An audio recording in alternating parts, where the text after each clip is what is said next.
जळगावमध्ये चित्रपटालाही लाजवेल असा काही थरार पाहायला मिळाला. जळगावच्या पोलीस मुख्यालयाजवळ सभागृहात सुफी गायकांचा कार्यक्रम सुरू होता.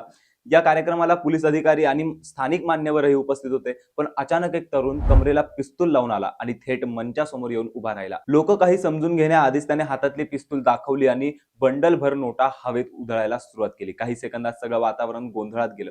त्या तरुणाचं नाव होतं पियुष मनियार.